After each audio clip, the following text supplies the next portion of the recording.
Que Deus continue abençoando a vida de vocês e nos dê uma ótima aula na presença do nosso Senhor Jesus Cristo.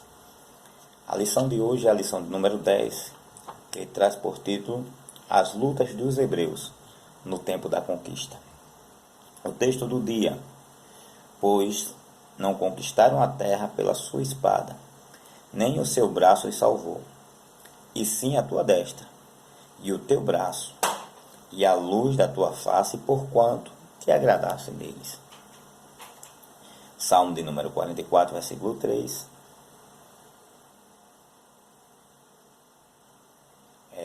O texto do dia. A síntese: é Deus quem nos concede a vitória. É Ele quem nos livra das mãos dos nossos inimigos. Afirmação que trazemos para a nossa vida, a certeza de que Deus sempre estará conosco, para a glória do seu nome. O primeiro tópico nos traz a seguinte proposta: o Reino do Sul, os reinos do Sul, baseado no capítulo 10 de Josué. O primeiro tópico vem com 3 subtópicos.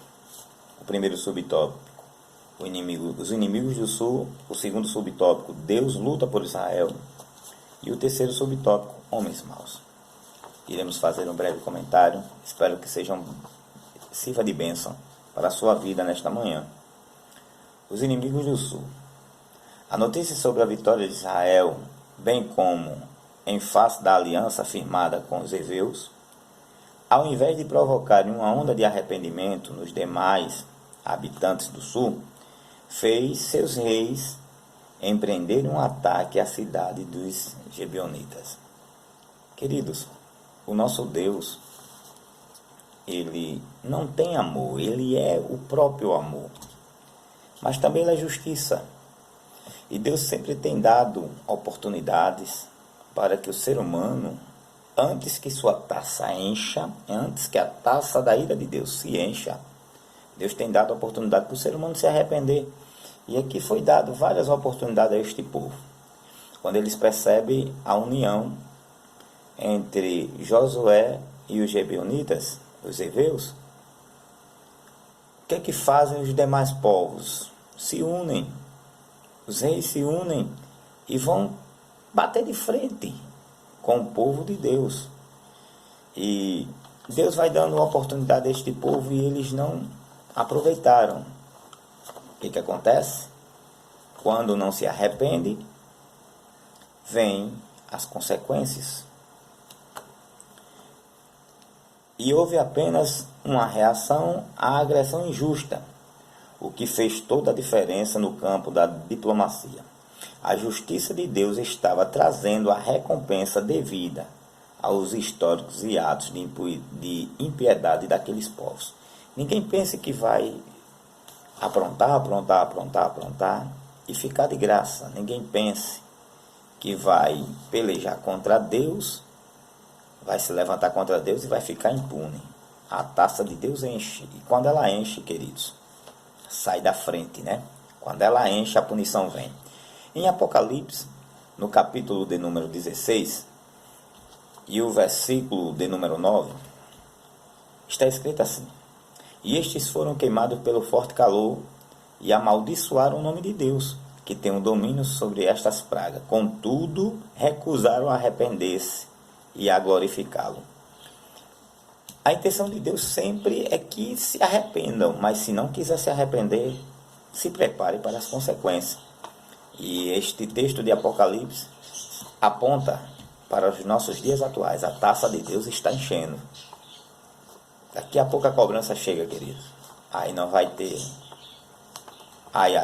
não vai ter desculpa. Porque o nosso Deus é misericordioso, mas também Ele é justiça. Segundo subtópico, nos diz o seguinte: Deus luta por Israel.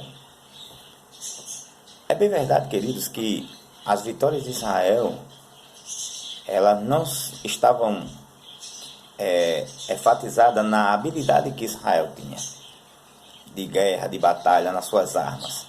Mas as vitórias de Israel estavam centradas em quem estava lutando por Israel. Deus sempre lutou por Israel. Eis aí o segredo da vitória. Deixar Deus lutar por você, né? Deixe Deus lutar por você. E aqui eu destaquei, num primeiro instante Deus animou a Josué. O primeiro contato de Deus com Josué, Deus vai dizendo, olha, anima-te, eu sou contigo, onde pisar a planta do teu pé. Deus vai dando palavras de ânimo a Josué. Porque é bem verdade, queridos, que na nossa caminhada tem momentos que a gente desanima. Mas é normal desanimar, sofrer desânimo, sofrer frustrações. O que não é normal é andar desanimado. O crente não pode andar desanimado. A gente pode ter um desânimo, um dia desanimar, ficar triste, mas andar sempre de cabeça baixa não é normal. E que, cheio de fé, viu Deus agir de maneira extraordinária. Quer ver o extraordinário de Deus? Se encha de fé. Deixe de desânimo, deixe de desacreditar, deixe de murmurar. Só quem contempla o extraordinário de Deus. Josué contemplou por quê? Se encheu de fé. Quando você se enche de fé, o extraordinário de Deus é fato na sua vida. Deus sempre age com o extraordinário na vida de quem tem fé. E outro detalhe aqui nesse segundo subtópico, eu grifei aqui, e ouvindo o Senhor, assim a voz de um homem. Josué, depois de receber a palavra de ânimo, se enche de fé e vai pedir a Deus coisas impossíveis, coisas inacreditáveis. E o que Deus faz?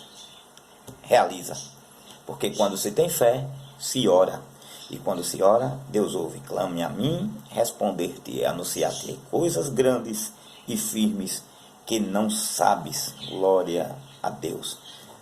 Está demorando a luta, está demorando chegar à vitória, mas vá clamando, se encha de fé, porque o choro pode até durar uma noite, mas a alegria sempre vem pela manhã.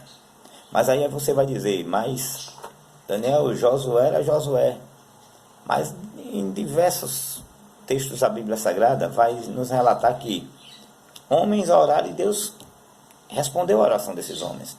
Tiago, capítulo 5, versículos 17 e 18, vai dizer que Elias era homem sujeito às mesmas paixões que nós. Mas Elias orou e parou de chover. Elias orou e choveu. Está esperando o que para orar? Está esperando o que? Para provocar o impossível na sua vida, através da sua fé e da sua oração. Terceiro subtópico, homens maus. E eu quero aqui destacar a parte final aqui desse terceiro subtópico, que diz assim, Deus estava lhes dando uma última oportunidade, mas eles rejeitaram, por isso lhes sobreveio a destruição. Deus sempre dá oportunidade. Vocês querem conhecer, quer saber a história deste povo?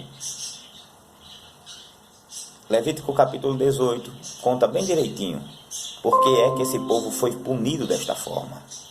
Por que é que este povo sofreu desta forma? Porque não quiseram andar nem obedecer os estatutos de Deus. Preferiram andar pelos seus próprios caminhos. Segundo tópico, querido, para avançarmos aqui. Segundo tópico, aqui separado, os reinos do norte.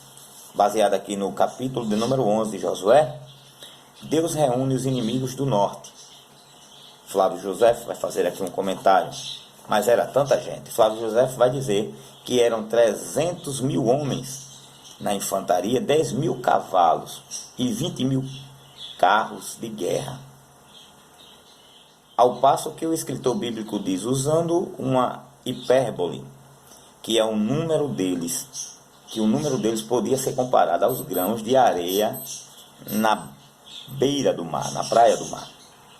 Perceba que era muita gente, querido. Era um exército numeroso. Flávio José faz questão, nos traz um comentário, claro, extra-bíblico, mas Flávio José, um homem de uma fonte confiável, o escritor do livro Heróis da Fé e demais escritos, eu costumo dizer que a Bíblia não fala, eu me calo. Que a Bíblia fala, eu enfatizo. Até porque tem coisas que é revelada para nós, Deuteronômio 29, O que é revelado para nós, mas as coisas ocultas é para Deus. Então a gente entende isso. Mas quando se vê um comentário de uma fonte confiável, vale a pena realmente credibilizar, né? E o interessante aqui é que os israelitas, quando viram a quantidade, os israelitas tiveram receio. Quem é que não teria? Você olhar assim para 300 mil homens, tudo preparado para uma guerra. Você olha e vê 20 mil carros de guerra. Quem é que não treme nas bases? Mas quem confia em Deus, oh glória a Deus, sabe que a vitória é garantida. Deus já tinha marcado a hora da vitória. Olha o que diz aqui: amanhã, a esta mesma hora, eu os darei todos feridos diante dos filhos de Israel. Quem falou? Foi Deus. Então está falado, a última palavra é a de Deus. Entenda isso esta manhã. A última palavra é a de Deus. Então, Deus aqui afirma e confirma a vitória do seu povo. Amém? Usando sempre a fé. Segundo subtópico, fala sobre as armas da nossa milícia não são carnais. 2 Coríntios 10, 4, vai dizer que as armas da nossa milícia não são carnais, mas poderosas em Cristo para destruir as fortalezas. Está lutando? A luta é espiritual, use o que Deus te deu espiritual. Não use nada carnal. Não vá praticando achismo, não vá pedir ajuda a A, B e a C. Conte com aquele que tudo pode, né? Lute espiritualmente, usando sempre a fé. Josué foi feliz porque ele usou a fé. Ele não olhou para o número, ele não olhou para a multidão. Ele olhou para quem estava à sua frente, Jesus, o Deus, nosso Deus Todo-Poderoso. Josué olhou para Deus e obteve vitórias. Queridos, terceiro tópico para avançarmos e finalizarmos, fala sobre conquistando o impossível. Moisés é lembrado, eu grifei aqui, nunca devemos esquecer daqueles que nos abençoaram no passado, os quais deram o seu melhor para que o crescimento do reino de Deus na terra avançasse. Então, queridos, Moisés deixa um legado para Josué. Deixa esse legado e é lembrado por Josué. Então, não vamos esquecer daqueles que nos abençoaram, queridos. A gente tem uma facilidade muito grande de esquecer, né? Mas eu quero finalizar aqui esta lição dizendo que somente Deus, em seu grande poder e misericórdia, poderia em tão pouco tempo fazer com que uma nação e exército de escravos conquistasse uma terra excelente e habitada por muitos e muitos séculos por povos mais fortes do que eles. O impossível Deus tem para fazer na minha e na sua vida. Só basta a gente crer, tá bom? Que Deus continue nos abençoando. Lembre-se, se Deus é por nós, quem será contra nós? Deus é fiel e poderoso para nos garantir a vitória. Que Deus vos abençoe, em nome de Jesus.